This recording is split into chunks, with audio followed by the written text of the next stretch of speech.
When you're reviewing these wrong answer choices, what are you looking to do? Get the right answer. I don't think I necessarily go through each answer and like talk to myself about why it's correct, why it's wrong. I kind of just look at something and I'm like, no, it can't be, and I move on. Well, sure. I mean, some choices you will be able to eliminate off the bat. Something you will automatically know are just patently absurd, couldn't possibly be the answer. But of course, there are others that are tempting.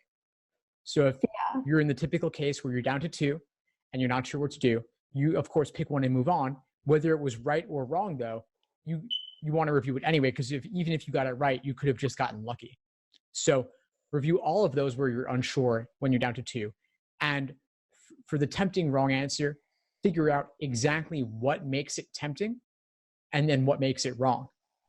And then for the right answer, figure out what made it seem unappealing, what discouraged you from choosing it, but ask yourself what still makes it correct. And instead of just talking this over silently in your head, actually write it out.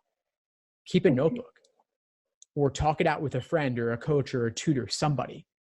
But it's important to articulate your thought process to help you fully develop it. Because when you're just talking to yourself in your head, you're not going to go deep enough. As you often find when you're discussing anything, right? When you talk it out, you actually develop your thoughts further. You analyze on a deeper level just by talking about something. It forces you to put it into words and make it more real for yourself. And so this takes a lot of time, of course. Doing one single exam, if let's say, even if you got a 170 on that exam, that means you got about 10 questions wrong, but there could be another 10 to 15 questions that you were unsure of and got lucky. So that's 25 questions.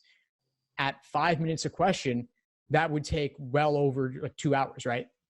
Take a lot of time. And if you're spending more than 5 minutes on reviewing a single question, which you should, and if you have more than 25 to review, which you may, it'll take 4 hours, 5 hours. It takes a long time, but it's worth it. That's where the gains come from. Thanks for tuning into the show. Please subscribe if you haven't done so already to be notified of new episodes as I release them. And feel free to reach out if you need anything at all as you move forward with your prep. I'm happy to help however I can. In the meantime, I'll wish you all the best and take care.